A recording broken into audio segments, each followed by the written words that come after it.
कृष्णाय कुण्ठमेधसे राधाधर सुधा सिंधु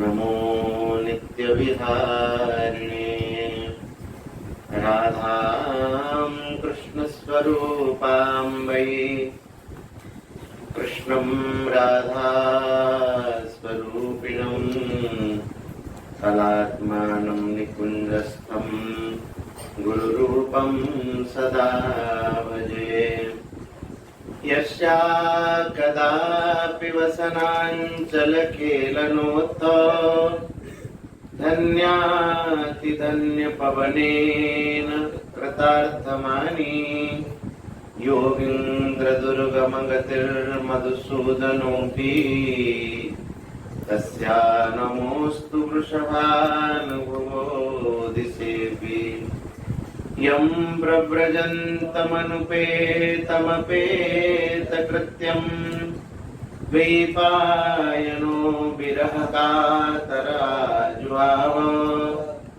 पुत्रेति तन्मयतया तरवो विनेदु तं सर्वभूतहृदयं मुनिमानतोऽस्मि वाञ्छाकल्पतरुभ्यश्च कृपा सिन्धुभ्यैव च पतितानां पावनेभ्यो श्रीवैष्णवेभ्यो नमो नमः।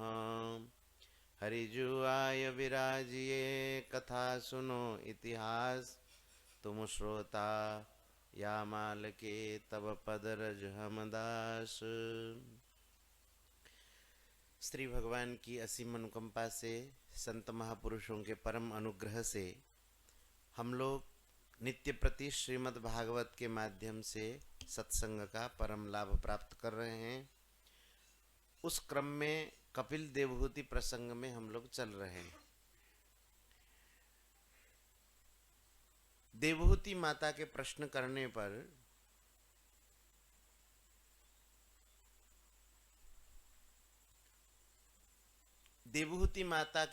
करने पर कपिल भगवान ने कहा,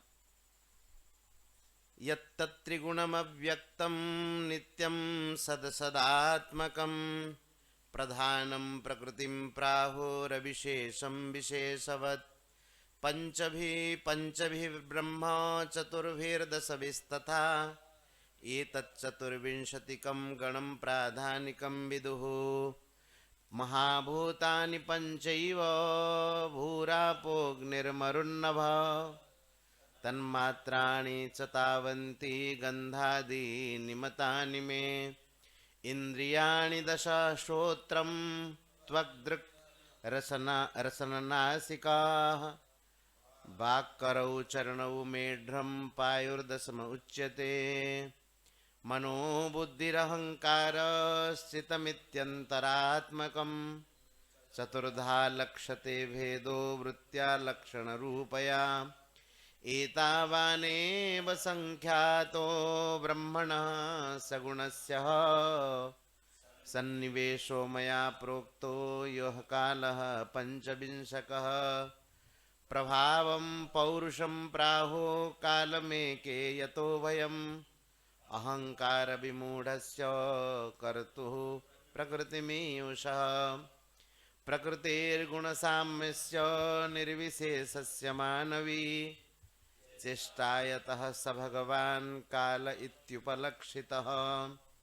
अन्तः पुरुषरूपेण कालरूपेण यो वही समन्वेत्येष सत्त्वानां भगवान् आत्ममायया। माता देवहूति ने कहा था कि प्रकृते पुरुषस्यापि लक्षणं पुरुषोत्तम ब्रूहि कारणयोः अस्य सदसच्च यदात्मकम। यहाँ तक पढ़ा दिया गया था, पुनः वहीं से शुरू करते हैं। माता ने कहा कि सद असत यदात्मकम।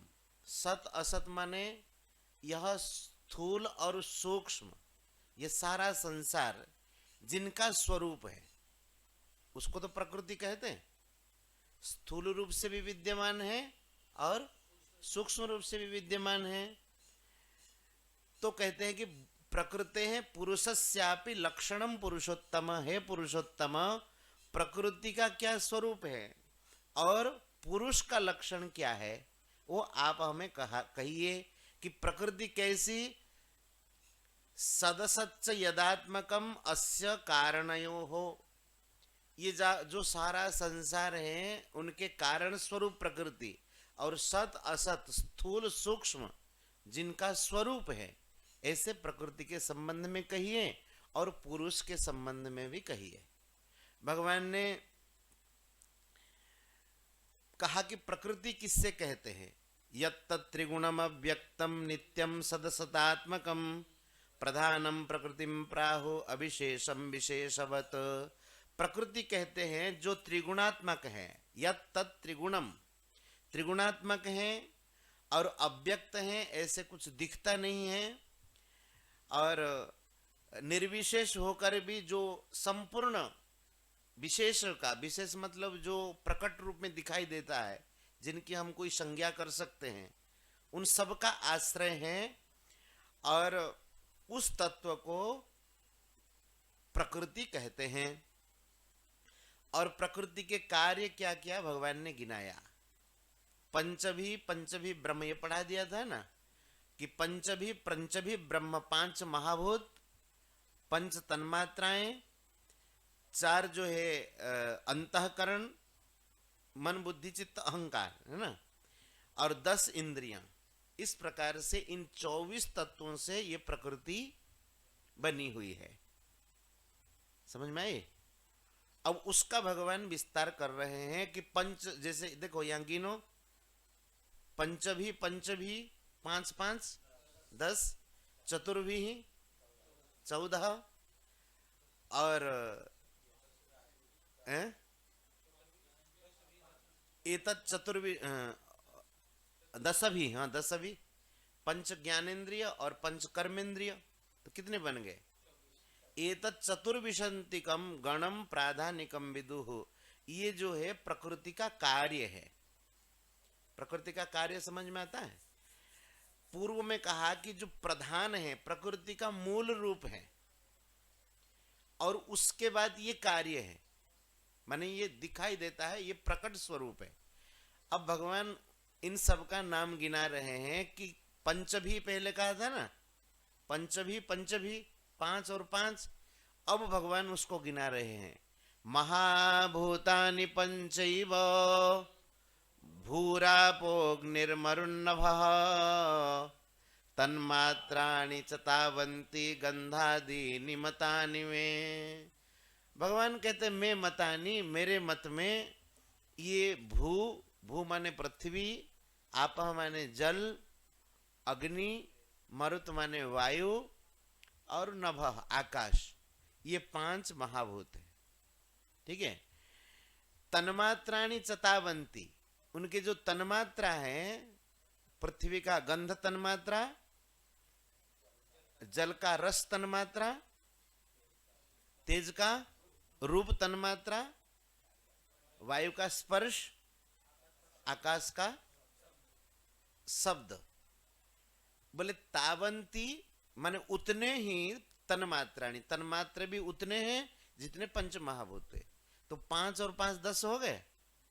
गंधादीनि, गंधादीनि माने गंध आदि। इंद्रियाणि 10 प्रो श्रोत्रम त्वक दृक् रसन नासिकाः, इंद्रियाणि 10 हैं।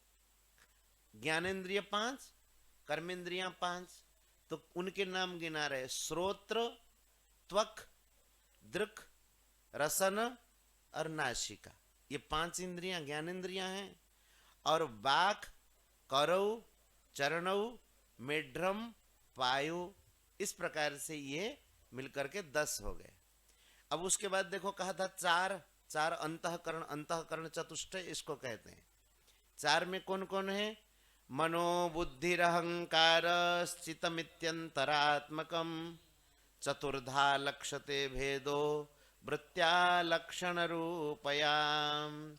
बोले कि मन, बुद्धि, चित्त और अहंकार, इन सबको मिला करके अंतःकरण है। और पता कैसे चलेगा कि ये मन है, ये बुद्धि है, ये चित्त है, ये अहंकार है? तो बोले कि उनके वृत्तियों से। मन की वृत्ति जो है संकल्प और विकल्प, उस संकल्प विकल्प से पता चलेगा कि ये मन आपको दिखेगा तो नहीं, बुद्धि भी दिखती तो है नहीं, चित्त भी कोई दिखता थोड़े ही है, अहंकार भी ऐसे नहीं दिखता है। कहीं प्रकट होता है तब पता चलता है कि बड़ा अहंकार करता है, लेकिन ऐसे नहीं दिखता है अहंकार। तो कैसे इन सब का ज्ञान कैसे होगा? तो भगवान कहते हैं चतुर्धा लक्षते भेदो वृत्त्या लक्षण रूपया। उनकी वृत्तियों से ज्ञान होगा कि ये मन में संकल्प विकल्प हो रहा है, संकल्प विकल्पात्मकम मनः।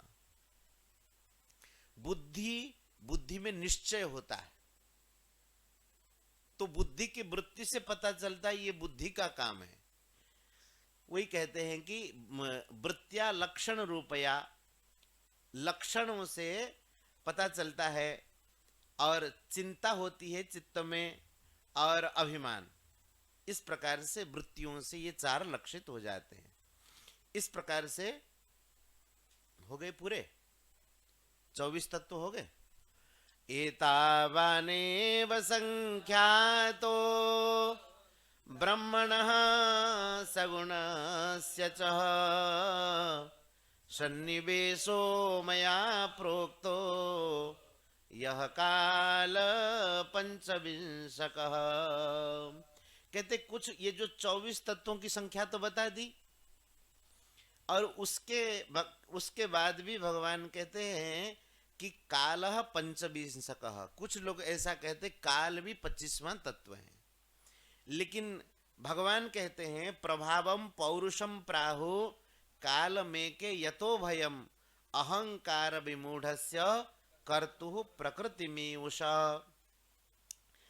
कहते कुछ लोग ऐसा मानते हैं कि काल को अलग मानते हैं, और कुछ लोग ऐसा कहते हैं प्रभावम पौरुषम प्राहो, काल को भगवान का ही प्रभाव मानते हैं, भगवान से इनको अलग नहीं मानते। कालम एक यतो भयम, जिससे जो अहंकार विमूढ़ात्मा है, अहंकार विमूढ़ात्मा कर्ता हम इति मन्यते, जो अहंकार विमूढ़ात्मा है और कर्तु प्रकृति में उषा, और जो अपने आप को कर्ता मानते हैं और जो उसमें मोहित हुए हैं, उनको काल से भय बना रहता ही है।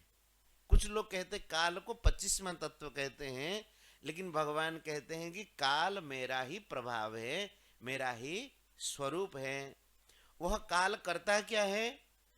प्रकृते गुण साम्यस्य निर्विशेषस्य मानवी चेष्टायतः स भगवान काल इत्युपलक्षितः।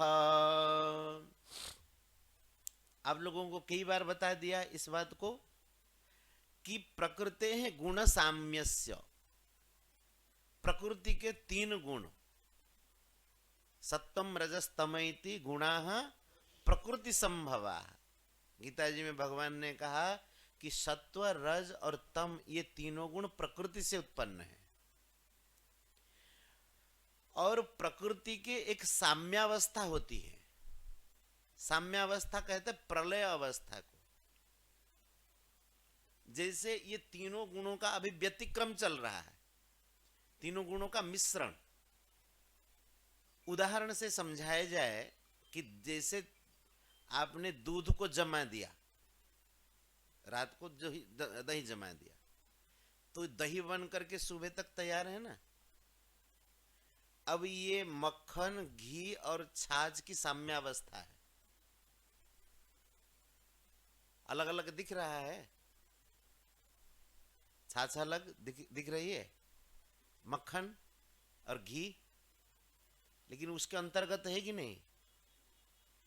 तो ऐसे ही तीनों गुणों की जब साम्यावस्था हो जाती है, उसको प्रलय अवस्था कहते हैं।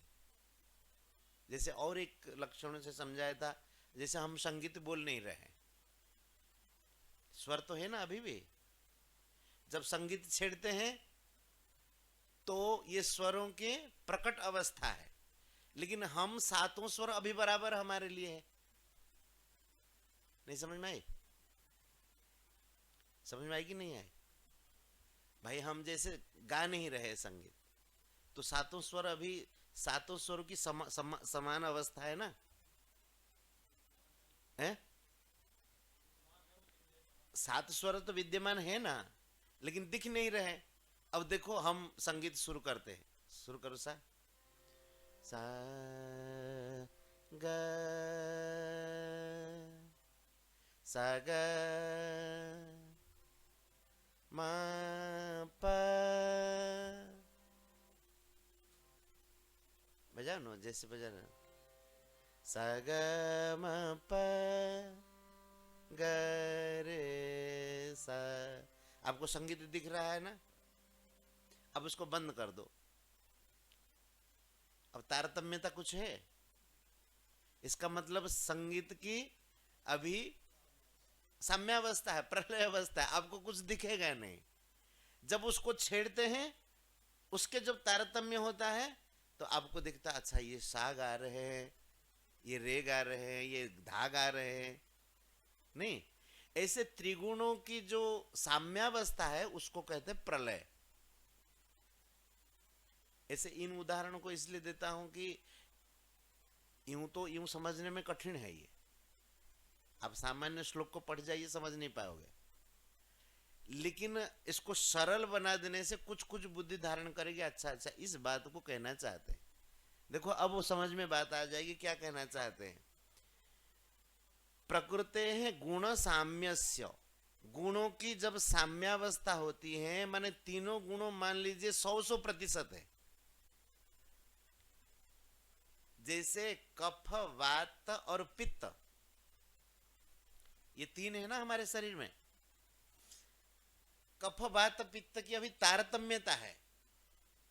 जब कफ वात पित्त तीनों बराबर हो जाए तो उसको सन्निपात अवस्था कहते हैं।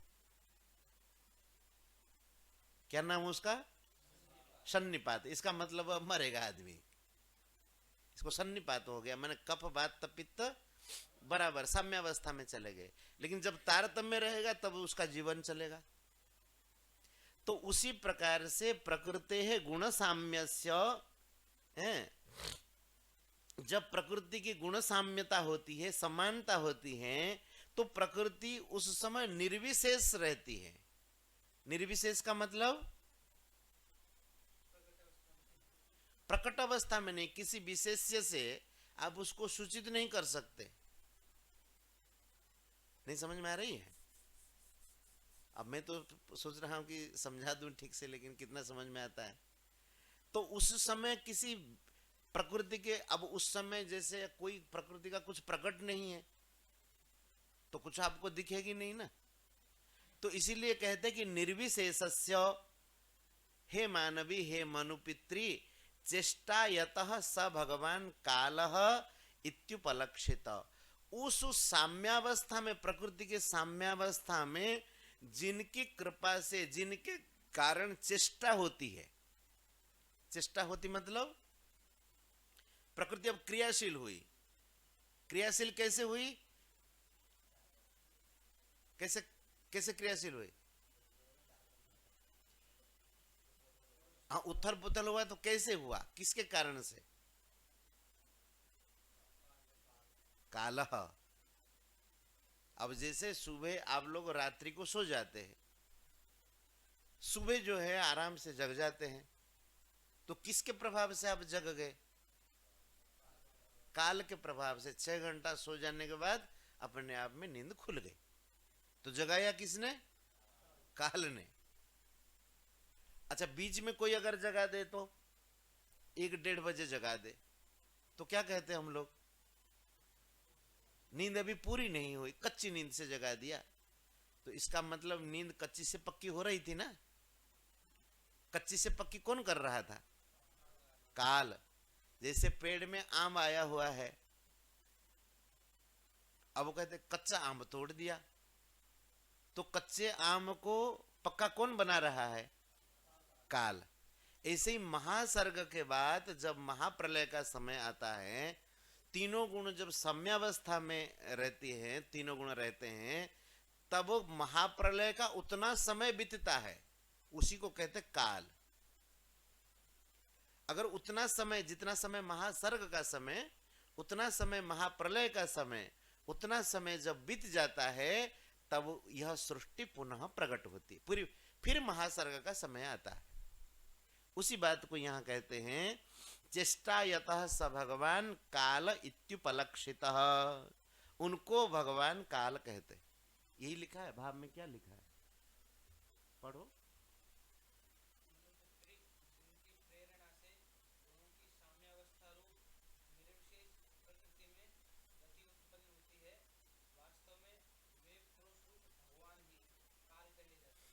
समझ में आ गया कि नहीं हो आ गया? जिनकी प्रेरणा से साम्यावस्था रूपी उस तीनों गुणों में क्षोभ होता है और निर्विशेष जो प्रकृति है वो सविशेष होती है, उन्हीं को ही काल कहते हैं। ठीक है, कहते हैं कि ऐसे जो काल है अंतः पुरुष रूपेण काल रूपेण यो वही समन्वेत्येष सत्त्वानां भगवान आत्ममायया। भगवान आत्ममायया, भगवान जो है आत्म माया के द्वारा, योग माया के द्वारा पुरुषों के भीतर काल रूपेण बही, काल रूप से तो बाहर विराजमान है, और अंतः पुरुष रूपेण समन्वेति माने भीतर भगवान अंतर्यामी रूप से विराजमान है और वही भगवान काल रूप से बाहर प्रकट है, ऐसा कहते हैं। इस प्रकार से 24 तत्वों का वर्णन किया। अब यहीं से आगे चलते हैं। दैवात् क्षुभित धर्मीणां स्वस्यां योनौ परः पुमान् आधत्त वीर्यं सासूत महत्तत्वं हिरण्मयः।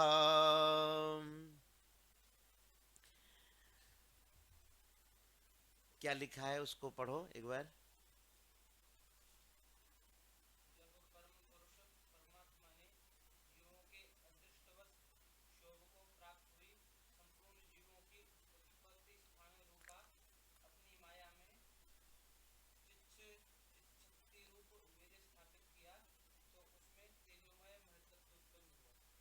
अब ये सृष्टि का पुनः क्रम चालू कर देंगे भगवान। देखो गीता जी में आप लोगों को पढ़ाया हूं, मम योनिर महद ब्रह्म, मम योनिर तस्मिन् गर्भम दधाम्यहम, आया है गीता जी? स्मरण है कुछ? नहीं। अब यही तो सब गीता जी का जो असली तत्व है। गीता जी में बहुत सारी बातें।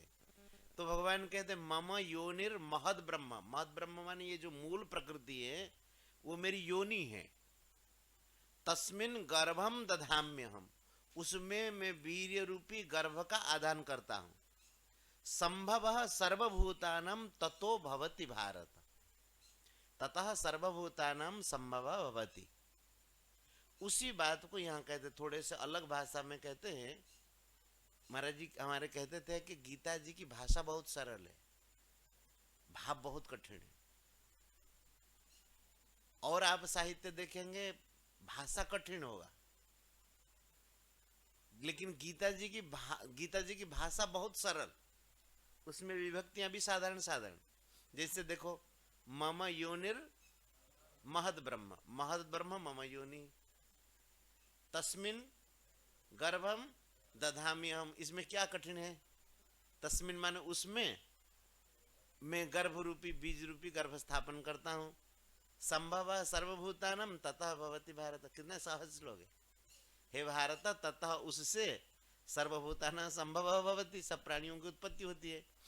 उस बात को यहां भी कहते भगवान, लेकिन बहुत आसानी से समझ में नहीं आता है।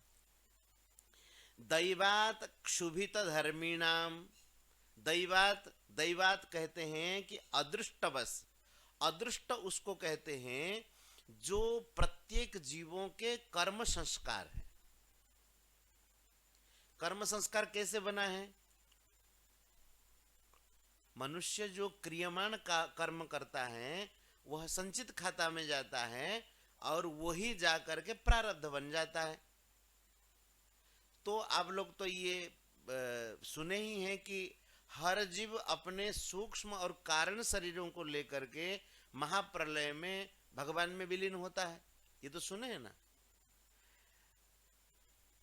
अब महाप्रलय का समय बीतने के बाद उनका जो कर्म संस्कार वह अब फल देने के लिए उतावला हो रहा है। हम उदाहरण ऐसा देते हैं कि जैसे स्कूलों में बच्चों को भर दिया जाता है पढ़ने के लिए क्लास में, तो 4 बजे मान लीजिए छुट्टी होनी है, उससे पहले बच्चों का हल्ला शुरू होता है। देखो गुरुजी 4 बजे छुट्टी होगी तो थोड़ा पहले ही क्लास पूरा कर देते हैं, लेकिन जब तक घंटी न बजे तब तक बच्चे बाहर तो नहीं निकलते, कोई पिटेंगे गुरुजी, लेकिन भीतर चिल्प मचाते हैं। नहीं, अपना बैग कूटना, हो हल्ला करना, कूदना, नाचना, उसके बाद घंटी होते ही सब एक साथ जो है दौड़ के निकालते हैं, देखे नहीं। तो वैसे ही जीवों का जो अदृष्ट है, अदृष्ट माने कर्मों का जो संस्कार है, वह फल देने के लिए उतावला हो रहा है, हो हल्ला कर रहा है कि अब निकालो निकालो निकालो, हमको निकालो, अब हम करेंगे, निकालो। तो उसको कहते अदृष्ट। समझ में आई बात? तो कहते कि दैवात क्षुभित धर्मिण्याम स्वस्याम योनौ परः पुमान। किस युव को किस योनि में भेजना है ये कैसे पता चलता है? स्वस्याम योनौ माने अपने अपने योनि में।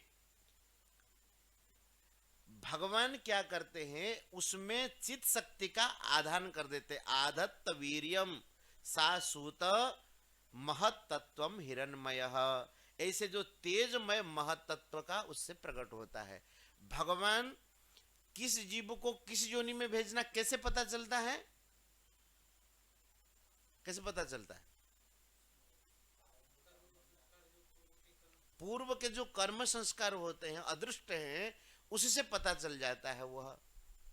और भगवान जब उसके अदृष्ट, देखिए ना उसमें कहता ना कि अदृष्ट वश क्षोभ को प्राप्त हुई संपूर्ण जीवों की जो उत्पत्ति स्थान है,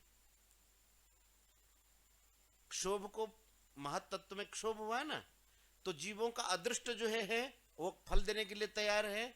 भगवान महत्तत्व की उत्पत्ति करते, वो उत्पत्ति का क्रम वही है। ठीक है।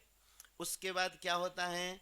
विश्वम आत्मगतम व्यंजन कूटस्थो जगदंकुरः स्वतेजसा पिबत्तीव्रमात्म प्रस्वापनम तमः। तो कहते हैं कि ये जो सारा का सारा महत्तत्व है, ये जगत के ये अंकुर स्वरूप है। माने अंकुर माने मूल, सबका मूल है ये महत्तत्व। इसलिए कहते हैं कि देखो मम योनिर महत ब्रह्म है मेरी योनि। योनि का मतलब जितने भी जीवों की सृष्टि होती है वो महत तत्व से ही सृष्टि होती है। इसलिए कहते हैं वो अंकुर स्वरूप। विश्वम आत्मगतम व्यंजन कूटस्थ जगत अंकुरः। जो भगवान जो है विश्व को प्रकट करने के लिए, विश्व कहां पर है उस समय? संपूर्ण विश्व कहां पर है?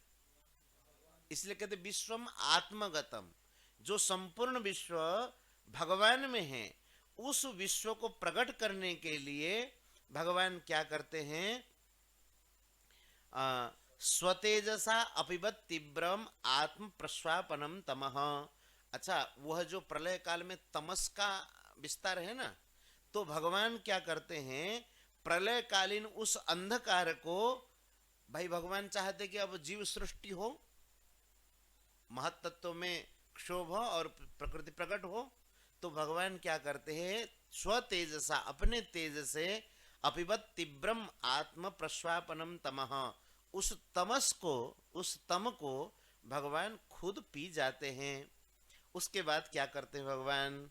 यत्तत्सत्त्वगुणं स्वच्छं शान्तं भगवतः पदं यदाहुर्वासुदेवाख्यं चित्तं तन्महदात्मकम्।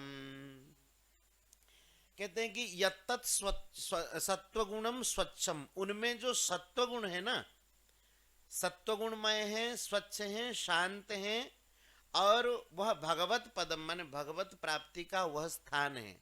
यदाहुर वासुदेवाख्यम, जिनको वासुदेव के नाम से कहते हैं, है ना, तो कहते हैं कि उनको ही वासुदेव नाम से कहते, चित्तम यन महदात्मकम, और वही महतत्व हैं, उसी को वासुदेव के रूप में कहते हैं, और वही चित्त हैं, ऐसा कहते हैं। स्वच्छत्वमविकारित्वं शान्तत्वमिति चेतसः बुद्धिभिर्लक्षणं प्रोक्तं तथापां प्रकृतिं पराम्। इसको पढ़ो एक बार।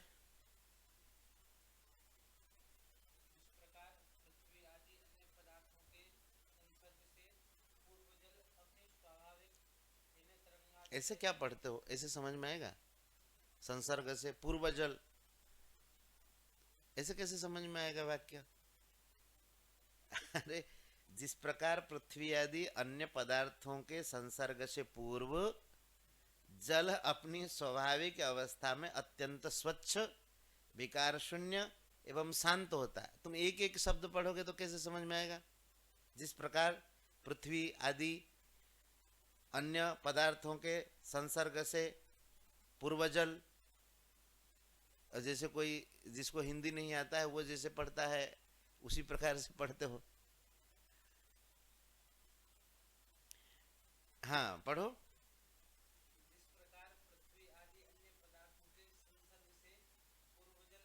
फिर पूर्व जल, संसर्ग से पूर्व, संसर्ग से पहले कहना चाहते हैं कि जिस प्रकार से पृथ्वी के संसर्ग से पहले जल अपने आप में स्वच्छ रहता है कि नहीं?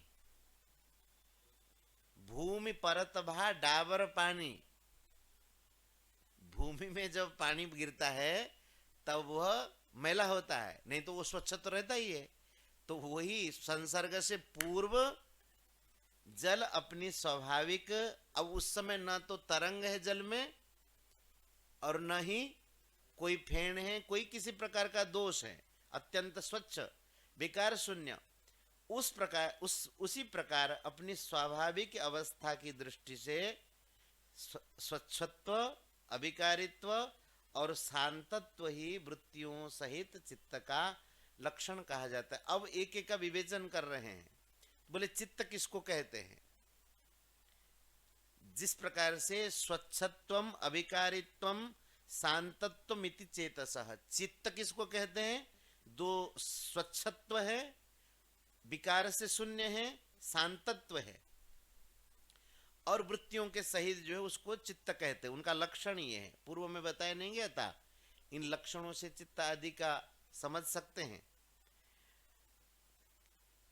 वृत्तिभिर लक्षणम प्रोक्तम यथा अपाम प्रकृति ही परा, उसी प्रकार से जैसे जल अपने आप में स्वच्छ होता है ऐसा समझना चाहिए।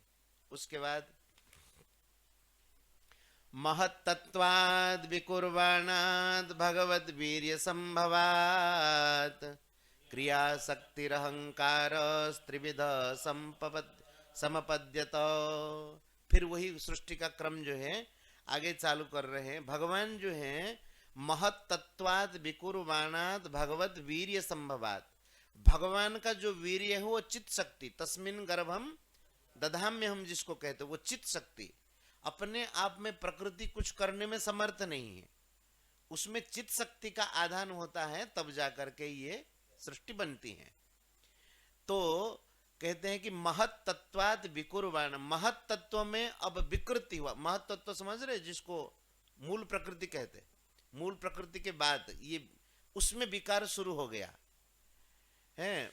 अब उसमें महत तत्वात् विकुर्वाणात् भगवद् वीर्य संभवात् क्रियाशक्ति ही अहंकार त्रिविध समपद्यत।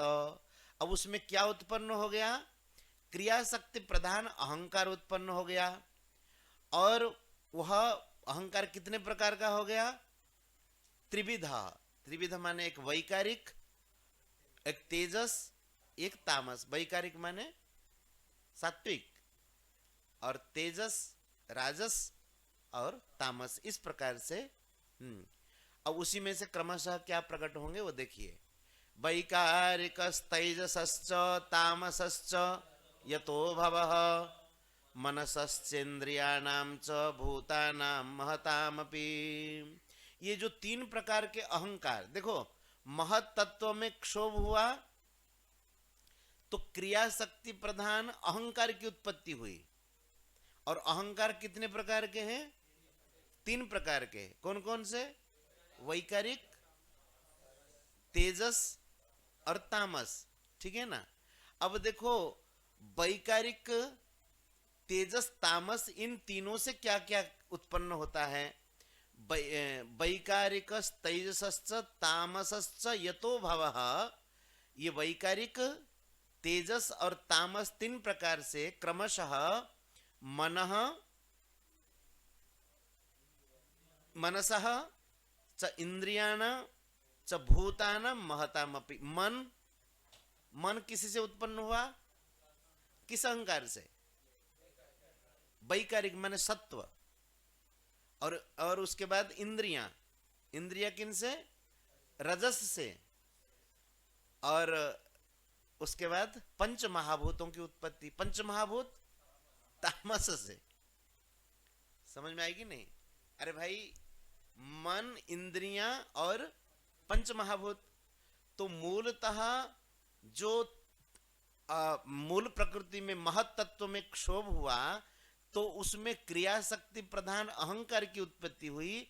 और अहंकार त्रिविध हैं। त्रिविध अहंकारों में से जो सात्विक अहंकार है उससे मन की उत्पत्ति, राजस से इंद्रियों की उत्पत्ति, और तामस से। एक काम करना, उसका एक चार्ट बनवा देंगे तो इतना जो समझने में कठिनाई होती है ना, और फटाफट समझ में आ जाएगा कि महत तत्व में क्षोभ, इसमें से क्रिया प्रधान अहंकार की उत्पत्ति, एक द्रव्य प्रधान उत्पत्ति होगी। क्रिया प्रधान अहंकार की उत्पत्ति से तीन प्रकार के अहंकार, वैकारिक, तेजस, तामस, और वैकारिक से मन, इससे इंद्रियां, और उसके बाद जो है पंच महाभूतों की उत्पत्ति हुई। तो इनमें से जो है भगवान का अंश तो बता दिया था, वासुदेव, जो चतुर्व्यूह कहते हैं ना, कि वासुदेव, शंकर्षण और प्रद्युम्न, अनिरुद्ध। अनिरुद्ध पहले, प्रद्युम्न बाद में। अनिरुद्ध और प्रद्युम्न, उन्हीं को ही ये विशेष करके कहेंगे। सहस्र शिरसम साक्षाद्यमनंतम प्रचक्षते संकर्षणाक्षम पुरुषम भूतेन्द्रिय मनोमयम।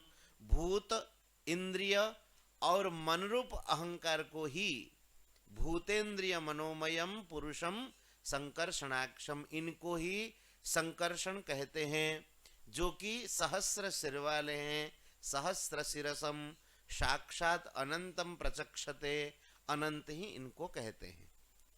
कर्तृत्वं कर्तृत्वं करणत्वं च कार्यत्वं चेति लक्षणं शांत घोर विमूढ़त्वमिति वा स्यात् अहंकृते। जय गोपाल जय जय गोविंद जय जय राधा रमण हरि गोविंद जय जय राधा गोविंद जय जय गोपाल जय जय गोविंद जय गोविंद जय जय गोपाल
राधा रमण हरि गोविंद जय जय। श्री राधा रमण हरि गोविंद जय जय।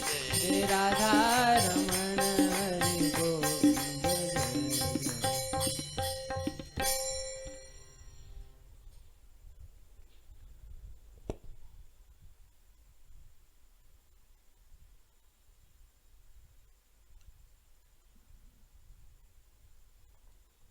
श्री वृंदावन बिहारी लाल की, श्री राधा रानी की, श्रीमद् भागवत महापुराण की, सब संतन की, सब भक्तन की। जय जय श्री राधे श्याम।